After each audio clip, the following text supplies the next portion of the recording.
Hello, my wild, willing, willy, wonderful, I don't know what we should call you today, fabulous office workplace warriors. Welcome back to another episode of Dear HR Diary by Manage with Heart, the unfiltered truth you wish you learned in management school or that they even taught you in management school. So as you can tell, that wasn't just me giggling. I have a guest.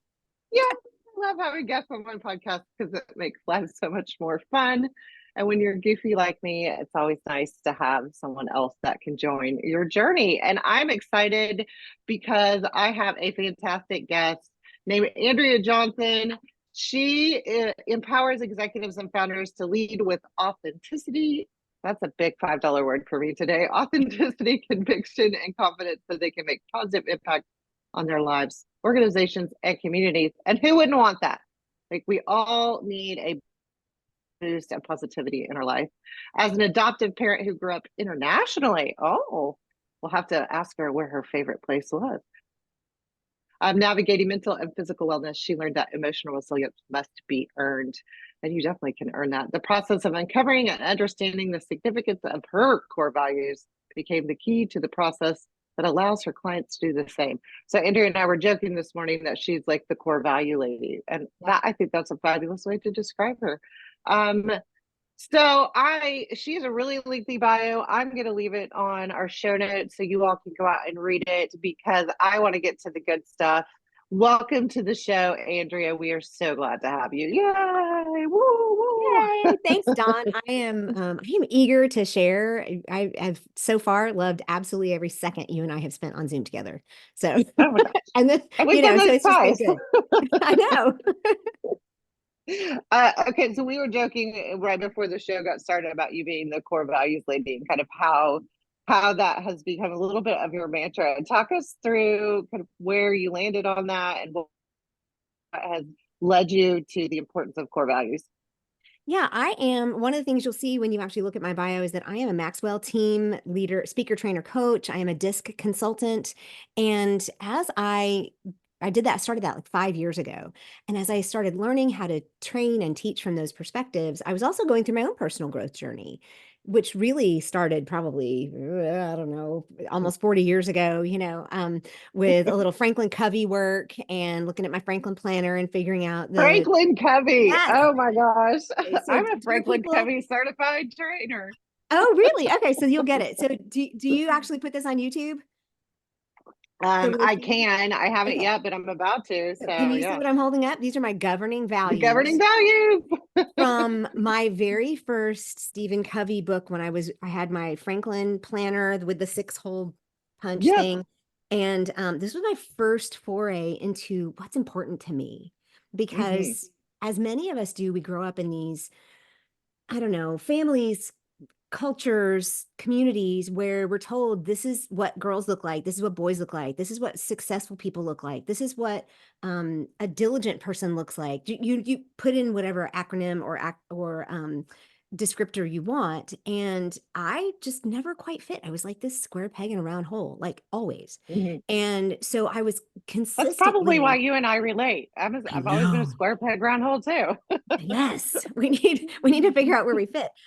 So that kind of started me on a journey. And as I grew, it's the journey's never a straight line, right? It's up and down and Mm-hmm. around the curves and trying to fit in other places. But when and you'll notice too, this was from like 1993. So it is laminated with my packing tape and the cheap I they so relate to this. yes. For you young folks out there, that was what we did before we had really good Mm-hmm. paper.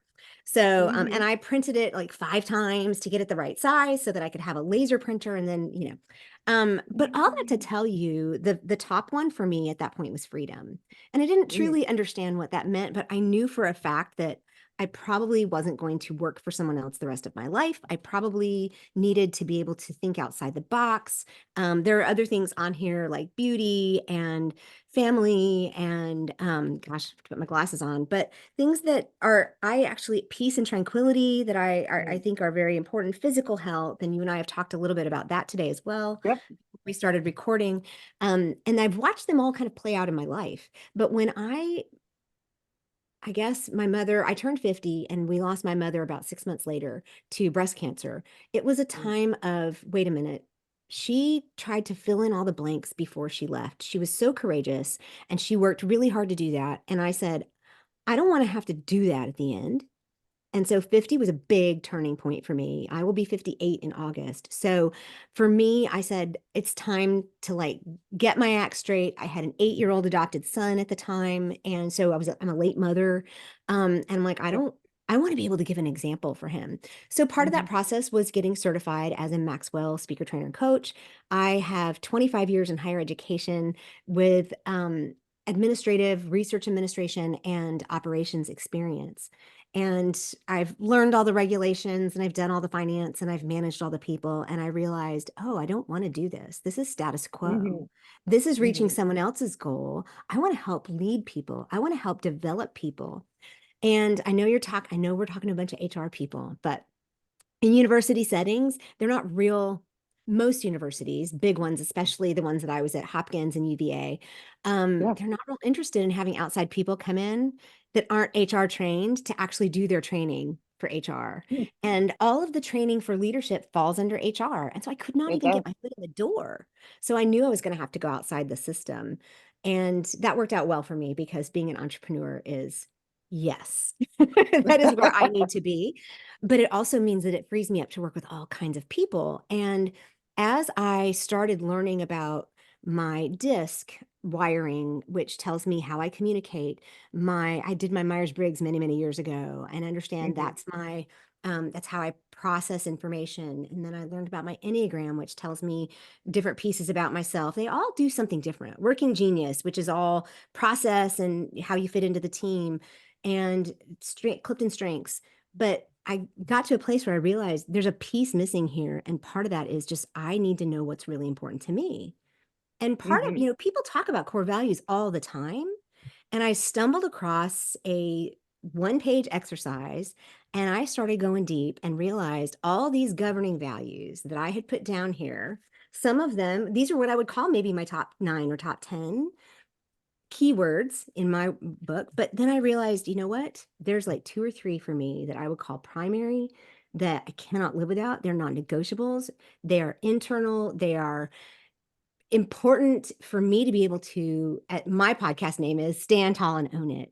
Yeah. And I started I love it. Go listen to it. and I started presenting that to my clients because by this time I'm already a speaker, trainer, and coach, and I'm coaching one-on-one with people. And as I started presenting it and helping them see, I realized a lot of people don't look inside.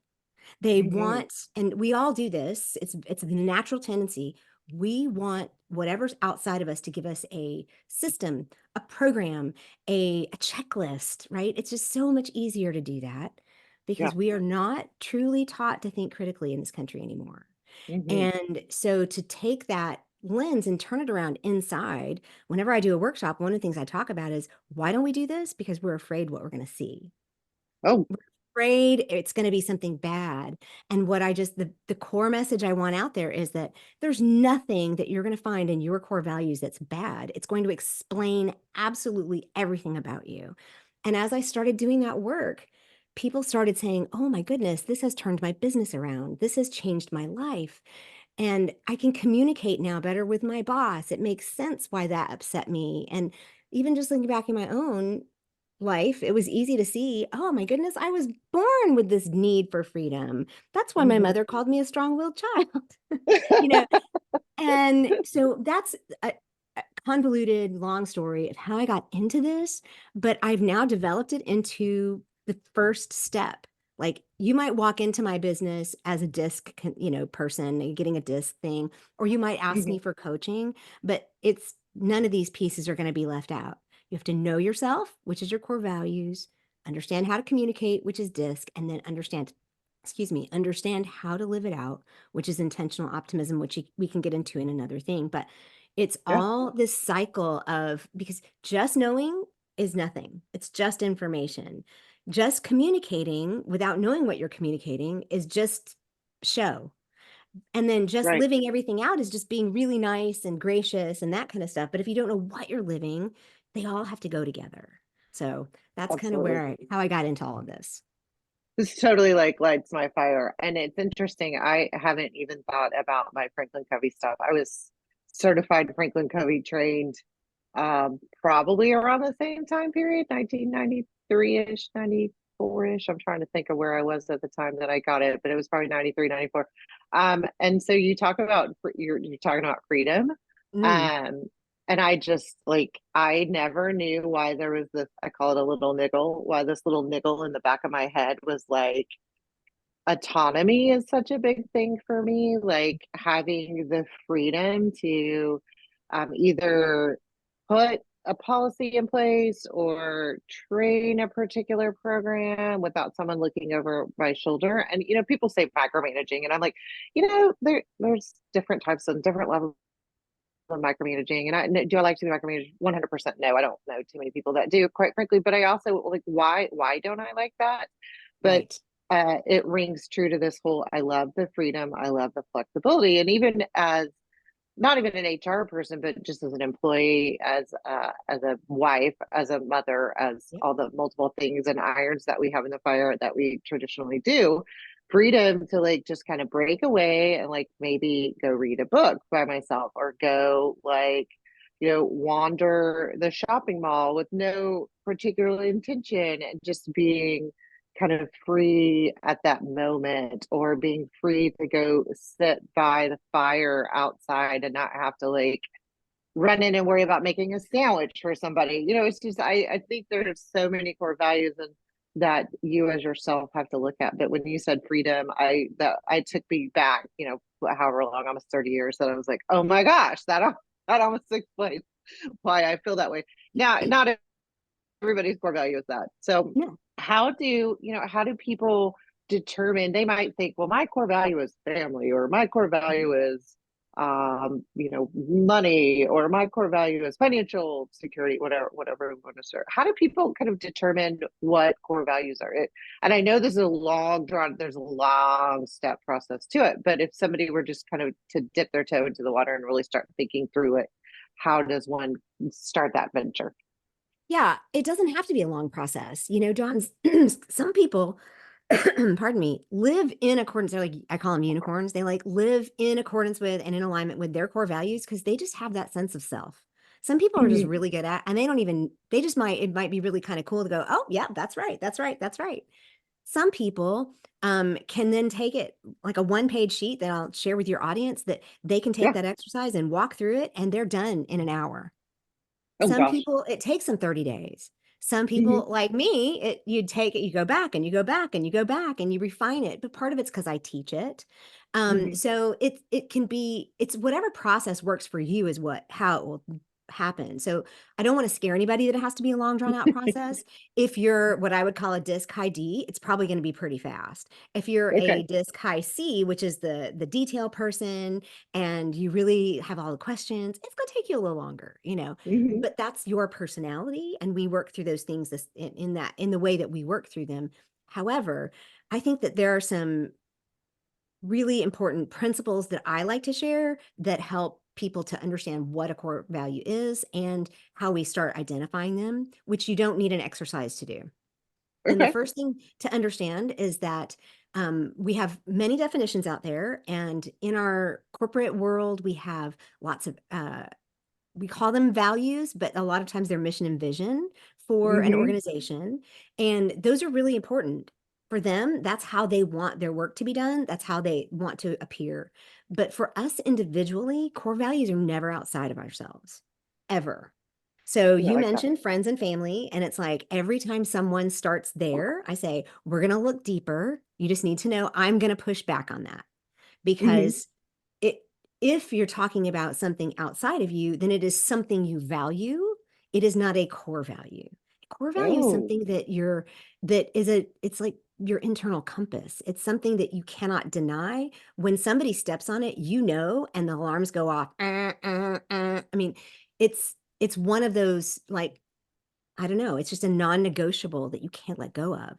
And so that beginning of the definition is that, but I like to say they're the principles and the guidelines by which we walk through our lives and that are non-negotiables for us that help us navigate all the ups and downs, all the storms, this, the waves that come through while Yeah. maintaining your own authenticity, your own authority, and your own confidence. So you Well, can, so yeah, so you have those things that internally give you the ability to stand like a tree in the middle of a hurricane and you're still going to be there, right? love that. That's what we're looking for. We're looking for those things. If that sounds daunting, it isn't really, because you actually know what they are. You You already just may not know. realize Yeah. it. So it's just something that we don't talk about a lot. And so the way that I tell people, and I love doing this, it's really kind of fun. There's two main ways to look at it, because a core value is either honored or dishonored, or it's undermined, or it's uh, valued. And so on the negative side, if you look back over the last week or hour or month and say, okay, what really pissed me off? Can I say that on here? It's like, what really ticked me off? What made me You can so take this off. angry? What That was my what is it? yesterday. I had Okay, something very much happen to that. Like I could play this with you right now. I play like, this with me. What was it that, okay. like, and this is it something that happens a lot? Yeah. Okay. Are you Um, comfortable saying it, it on air? oh yeah. Yeah. Okay. And it's something that happened a lot. It was like not being included in a decision that was being made that would impact, Mm, what that would impact multiple people. Right. So, okay. and this happens multiple times throughout organizations that I've either worked in or I worked with or I worked around or whatever. But um, when people make decisions that I know, and this is an HR professional kind of stuff, when people make decisions that impact my employees without consulting me to talk Mhm. to me about the impact that it's going to have on the employees, I get very frustrated about that because I'm like, now I have to go back and I'm the one that has to do damage control, or Mhm. I'm the one that has to rein the employees in to like help the employees see this. And I wasn't even involved in the process. I don't want Mhm. to write the process. I don't want to do the process. I'll support you if I think it's valid and I think it's something that will be tremendous, help the help the employees. But Mm. if you're doing it without consulting me and it's going to impact the employees, it's very hard for me to support that. And that happens regularly. And I think there are a lot of HR people that are nodding their heads right now. And I think sometimes HR doesn't get included on decisions that impact employees. And that freaking pisses me off. And Yeah. to the point that I'm like, I cannot believe, and I don't want to be the no, I do not. The last thing I want to do is be a bottleneck. I Right. don't want to be the stop block. I don't, it's not, the buck's not going to stop with me kind of attitude. I don't have that. And I don't want to be the person that controls it. Yeah. But I want to be the person that understands it so I can offer support or I can say, that's going to impact the employees in a negative way. And now I'm going to have to like backpedal Mhm. and support whatever decision. Again, I'm a team player, use that air quote. Um, to a point where I'm like, now you like act with my employees and that kind of stuff. So that's something that happens regularly. And that's definitely something I know HR people can relate to, and Mhm. probably even managers that listen to this podcast that can That's relate me. to. They're Yeah. like, yeah, I don't want to necessarily be the one that makes the decision, but I want to know how it's going to impact. So yes, Yeah. So that's two mine. things there. The first thing is you're describing what I would call a disempowered leader.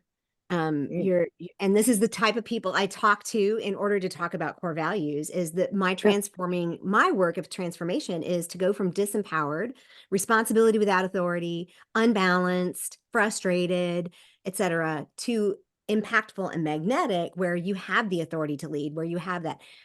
But then if I were working with you, I would ask you questions like, because this is a very common scenario, but Mhm. even though you've probably got a lot of people nodding their head saying, oh my gosh, yes, every day that really ticks me off.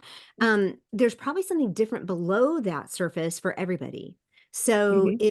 if you were to say, in that scenario, is it more that you are not included, or is it more that you are wanting to protect the people?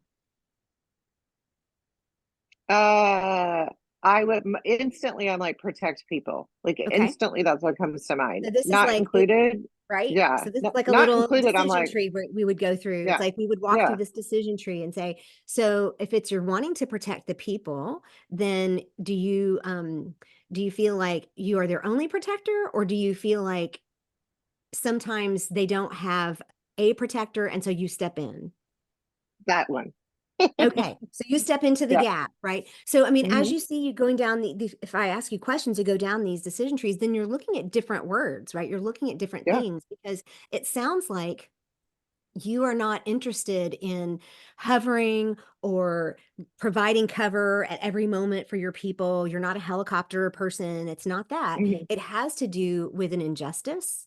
It has to Hmm. do with something that's not fair. It has to do with something that was thoughtless on someone else's part. Do you see where I'm heading with this? Oh my gosh. Yeah. Okay. So if this makes it to when this gets to Zoom, like people will probably see my face. I'm like, oh my gosh, that's so right. I don't, and fair is one of those words that gets kicked around a lot. Fair is such a weird word because I'm like, I believe in consistency. Okay. Because unfortunately, life isn't fair, and you're going to treat every situation a little bit differently. But if you're applying consistent logic or consistent Hmm. thought process to it, that's the way I am. But yes, like unfair, unjust, yeah, and Hmm. that also speaks to like working in human resources, particularly looking out for unjust or unfair Hmm. behavior that happens throughout organizations. So, oh my gosh, Andrea, yes, Yeah. all the stuff, Well, because all the feels. and you and I have joked about the fact that I used to think I wanted to be in HR until I realized you had more regulations than we did in research and administration and all the NIH guidelines. So now, and then I was like, oh no, I don't really want to do that at all. But when you tap into this idea, so if you were to go through this exercise and start writing down these words, it would probably be a lot of words that would be justice oriented and fairness oriented, and even that consistency is a word. And so Mhm. as you start kind of brainstorming these things that really bother you, then you can say, all right, so what is the opposite of that? And the opposite could be justice. I want justice, or I want consistency. And so if we say, well, on the other hand, what is something that just brings you joy every single time it happens? Oh my gosh, like in that same vein, No, or just just in totally general? different because you've probably, like in the exercise, we help you lower it down to like 10 keywords. You start with dumping Hmm. everything, and I call it everything but the kitchen sink. So you dump Hmm. everything in that a bunch of people would say about you in your mind, and then you start kind of categorizing them, and you come down with your top 10 keywords, and then you start defining them and seeing where they show up in your life. I'm walking you through the Sure. exercise basically. Yeah, yeah, And yeah. This is taking awesome. Like real taking life coaching with Andrea today. taking the next week or two and taking those 10 keywords and saying, where did this show up? Is there a Hmm. pattern that I can see how this is showing up for me? Or if it takes you 30 days, whatever. We talked earlier about how everybody takes a Yeah. different time period. But in a totally different vein, it doesn't have to be work. Is there something that brings you joy daily? And connections with Okay, others brings me there you joy go. daily. And like yesterday, I was at a networking event, and I was just talking to all kinds of different people at my table and just making that connection. Particularly when I talk about how the impact that managers have on employees' lives, and that Hmm. I just did a TikTok on this, that managers have a greater impact on their employees than the employees of a therapist and a doctor. Yep. It has a huge impact on mental health, and I see a lot of nods. And then the questions are, well, how do we help managers have a better impact? And just talking through that and seeing those aha moments, or having people at my table that are like, oh my gosh, like you're so right, or and it's not even so right. It's just this whole aha connection, tell me more, like that's kind of what lights my fire, and definitely one Okay. of those things that really launched Manage with Heart, and play on words, Sure. but truly managing with my heart and feeling those connections. So that's a big one for me. And then Yeah. same day, not even just in my personal life for that part, but when employees come in my office and I can help them help themselves. Hmm. And they're like, you are, and I hear this multiple times, you're not a typical HR person, whatever the hell a typical HR person looks like. But you like really care about me. I hear that a lot. So I think that's that whole connection, because I truly do care Yeah. about people. Yeah. So yeah. So that's another area. Like, so you've got one area that may be justice or fairness or what's the word I wrote down there? I can't see it. Consistency. But then on this other side, you've got connection, which a lot of times what happens is our core values either feed into another, like a cascading, or they'll Hmm. be like a Venn diagram where they kind of overlap in different areas.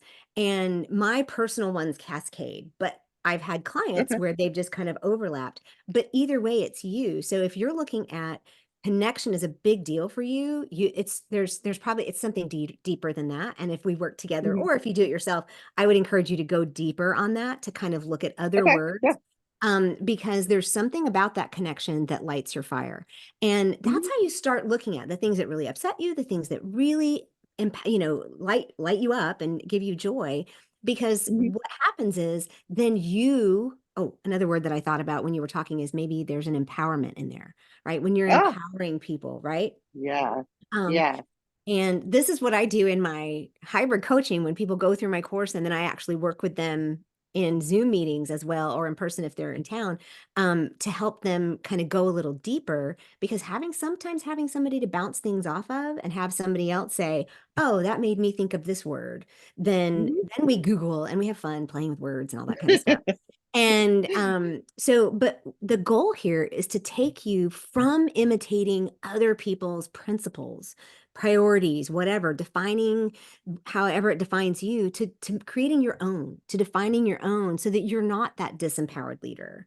Because when you do Yeah. that, it gives you the authority to act according to your own convictions, right? Hmm. Even if it means you have to go up the line and managing up, have mercy, go Managing up up. the line and say, you know what?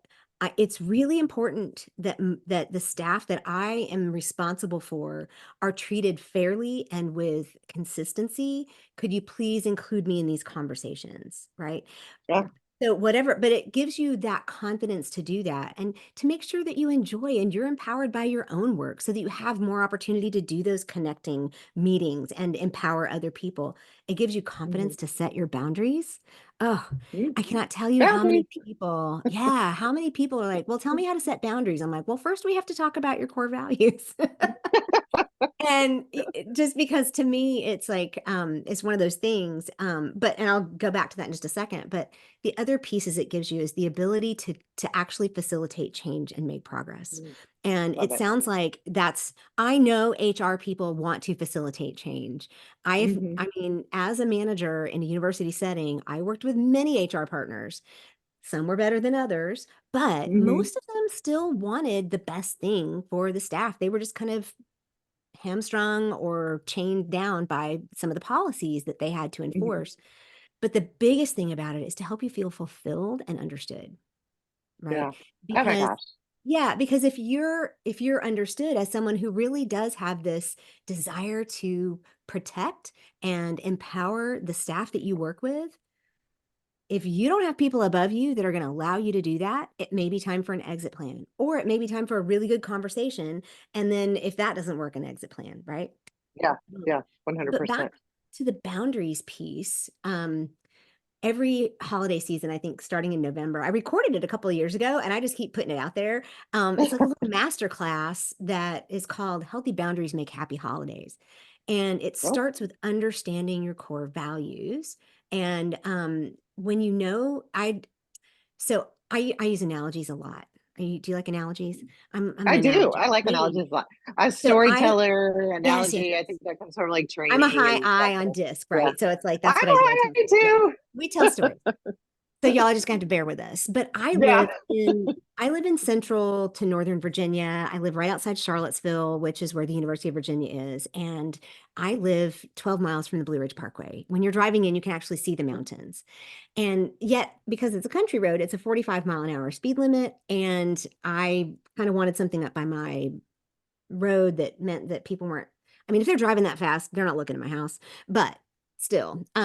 So I grew up in Korea, like you said, internationally. My Mhm. parents were Yeah. missionaries, and one of the favorite spring flower for me that or it's not even a flower, it's the forsythia bush, the yellow blooming gorgeous flowers Yeah. Yeah. that in Korea they call them canary bushes. And so when we moved in, my son was only 2.5. or 3.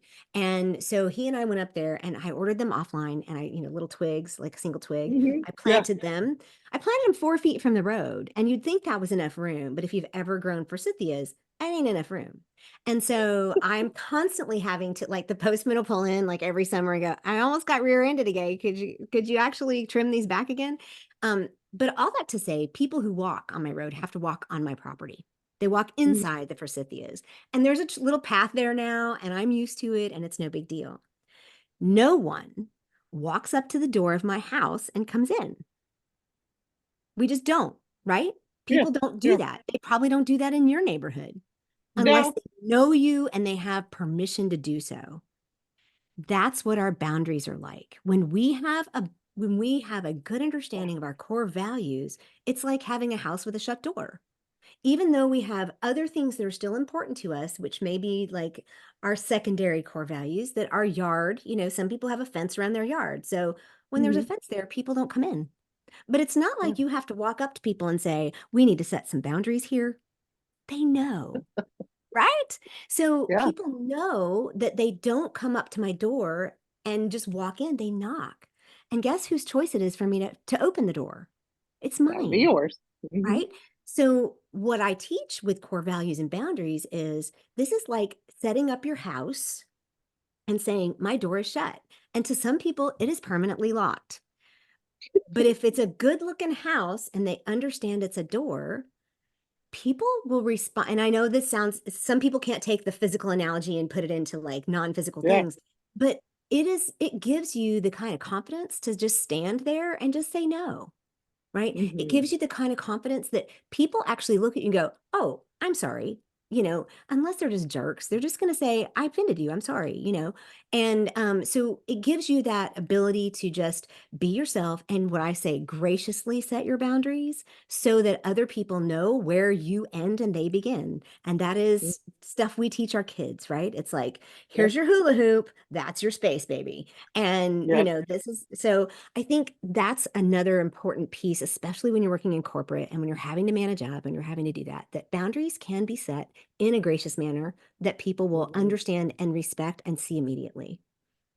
Oh my gosh, this is fabulous. Like seriously, I like core values and boundary. I like yeah, you just think like people talk boundaries a lot of times in kind of a personal level, and they forget the boundaries at a corporate level. And boundaries could be anywhere from like I'm not answering an email after 5:30 p.m.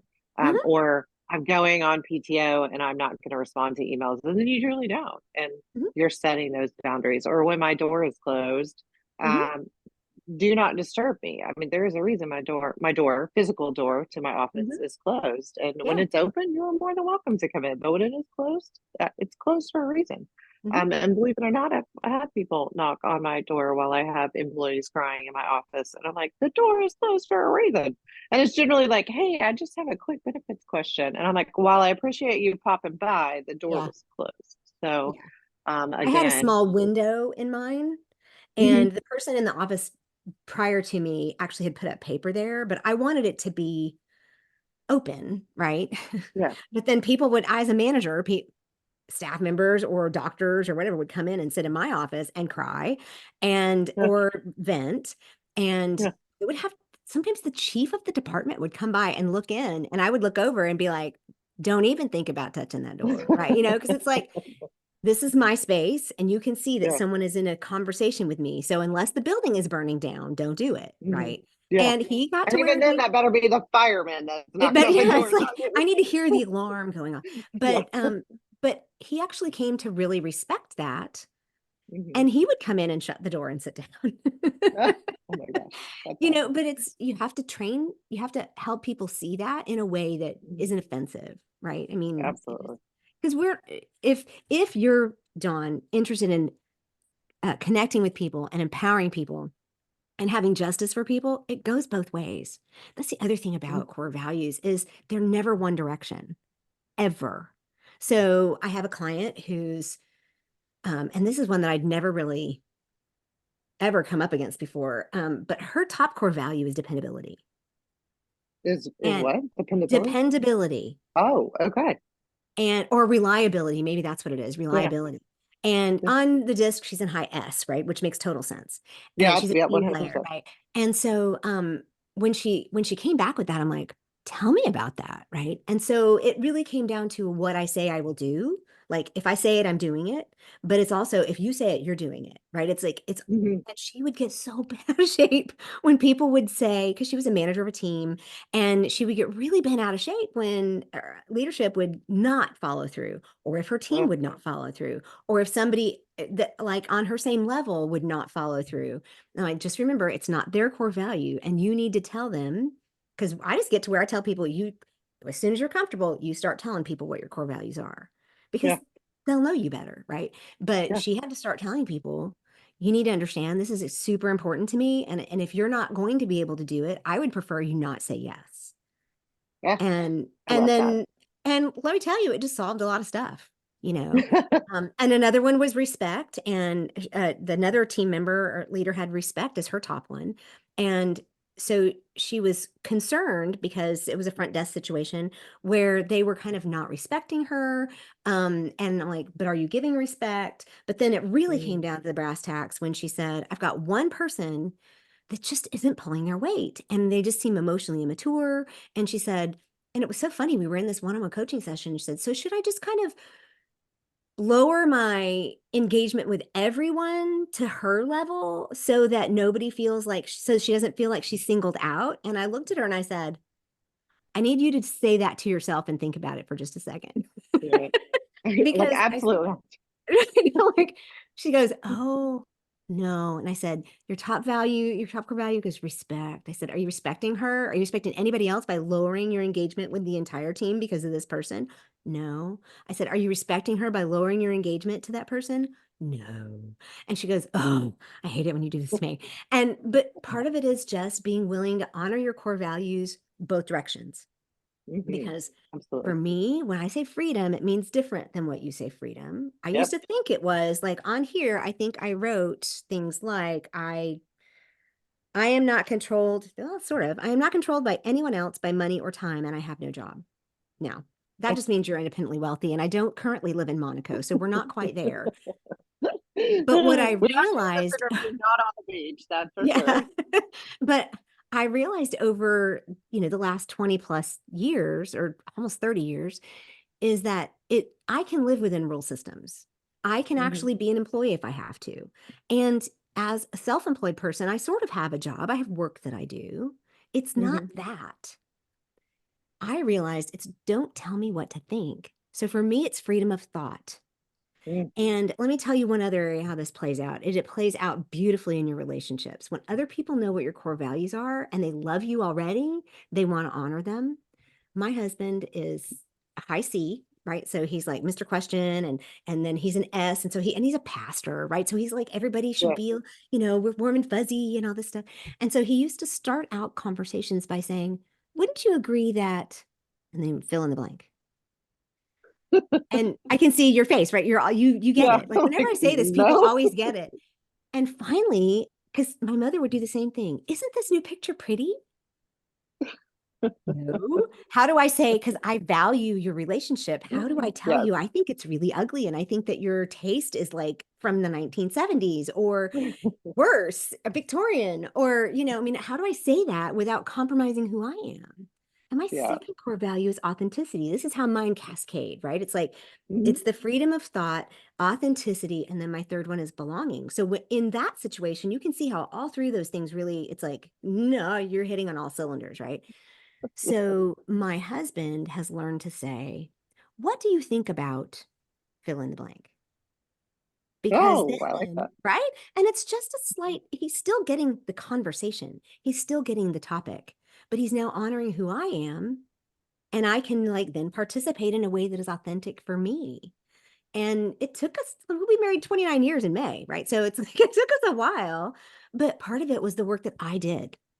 So Yeah. this is what I want other people to have, this ability to be as authentic as they need to be. And it may be that authenticity is not one of your core values, but when Hmm. you can live as truly who you are, then it gives you that ability to have authority and to find your passion and to live with conviction, even if it's hey, y'all, I really need you to be consistent in the way you handle me and the staff that I work with because this is not good, right? And I have a Right. passion for this, and it's my conviction that we need to do it well, and then being able to do it with confidence. And that's what creates authentic magnetic leaders.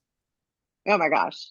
Well, I think that is a great way to wrap up the our conversations. Obviously, Andrea and I are very passionate about this, and definitely will have her come back because I think there's so much more that we can talk about. Like obviously, I'm married to a high D, which that in itself could be a whole nother podcast. An I and a D in the same Yeah, house. we could come back and talk And about disc one day. Yeah. yeah, that would be great. So, Leslie, let's see. I can't say. Let's see. So, this is why my podcast is crazy because I don't know what my brain is doing right now. So, Andrea has a sheet that she's gonna we're gonna include in show notes. If you want to work with her, all of her contact information will actually be in the show notes as well. If you have done disc, I'd be interested to kind of see how you've incorporated it into your life. We definitely will have Andrea back to talk about disc because I think disc is one of those tools that people hear about and they're not really sure what that means. So those of you that have gone through disc, tune in for the next episode. But until then, I appreciate having Andrea on this show. Obviously, lots of fun, lots of great insight. She is a tremendous human being that I have grown to really respect and appreciate. Go follow her on LinkedIn if you haven't linked in with her. But until then, thank you for tuning into another episode of Dear HR Diary by Manage with Heart. Definitely today is the unfiltered truth you wish they taught you in management school. Thanks again, Andrea. And to Thank my you. listeners, stay fabulous.